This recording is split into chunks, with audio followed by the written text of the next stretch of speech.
ஒன்னும் தப்பில்லை. கலாய்ச்சி அங்க அசிங்கப்பட்டு சொல்லுங்க, நான் அதை பத்தி கவலைப்பட போவதில்லை. இந்த ராஜாங்க டாஸ்க்ல பக்கத்து நாடை வென்று தன்னோட எல்லையை விரிவுபடுத்துவதற்காக பல வழிமுறைகளை நீங்க செய்யலாம் அப்படின்னு சொல்லியிருந்தாங்க. அப்ப தந்திரமா விளையாடுவீங்க அப்படின்னு பார்த்தோம்னா தரங்கட்டு போயில விளாடுறீங்க அப்படிதான் நம்மளுக்கு சொல்ல தோணுது. ஏன் அப்படின்னா இந்த ராஜா ராணி டாஸ்க் காலையில ஆரம்பிச்சதுலேருந்தே ஃபுல்லா கலாய்ச்சிட்டு தான் விளாடுறாங்க. முக்கியமா பாத்தீங்க அப்படின்னா ஜெஃப்ரி, விஷால், இப்ப தீபக் இவங்க எல்லாருமே பக்கத்து நாடை கலாய்ச்சி அவங்களோட எமோஷனை தூண்டி அதுக்கப்புறம் நாட்டை கவர் பண்ணிடலாம்னு நினைச்சிட்டாங்களோ என்னமோ தெரியல. பேசாம பிக் பாஸ் இப்படி ஒரு டாஸ்க் வைக்கலாமே. ஏன்னா அந்த களிமண்ணை வச்சு பொருள் செய்யற டாஸ்க்கு அதெல்லாம் வச்சுக்கிட்டு இருக்காங்க. அதுக்கு பதில் என்னன்னா யார் அதிகமாக கலாய்க்கிறாங்களோ அவங்களுக்கு நாட்டை கொடுத்துடலாமே, அப்படி டாஸ்க் வச்சிருக்கலாமே.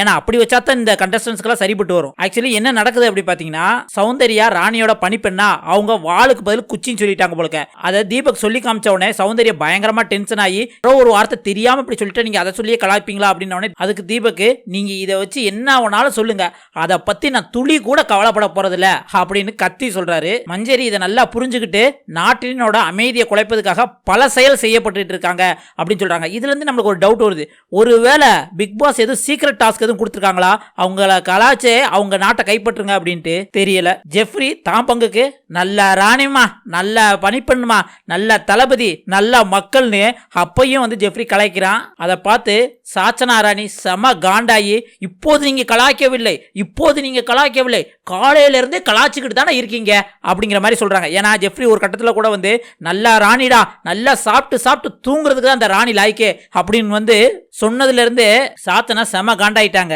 என்னமோ போங்க, டாஸ்க் வச்சாலும் அதை உருப்படியா விளையாட தெரியாம கலாச்சு விளையாடுறாங்க. ஒரு பக்கம் கலாய்க்கிறாங்க, இன்னொரு பக்கம் சரி கலாய்க்க தானே செய்யறாங்க, அதை நம்ம ஃபன்னா எடுத்துக்கணும், அதையும் சீரியஸா எடுத்து கேமையே எப்படியோ கொலாப்ஸ் பண்ணிடுறாங்க. இப்போ வரைக்கும் 3 ப்ரோமோ வந்திருக்கு. 3 ப்ரோமோலையும் ஏதாவது இன்ட்ரெஸ்டிங்கான கண்டென்ட் இல்ல மக்களுக்கு சுவாரஸ்யமான ஏதாவது நிகழ்ச்சி நடந்திருந்ததா அதை போட்டிருப்பாங்க. அப்படி எதுவுமே போடல. இதை பத்தி நீங்க என்ன நினைக்கிறீங்க அப்படிங்கிறத மறக்காம கமெண்ட்ல சொல்லுங்க.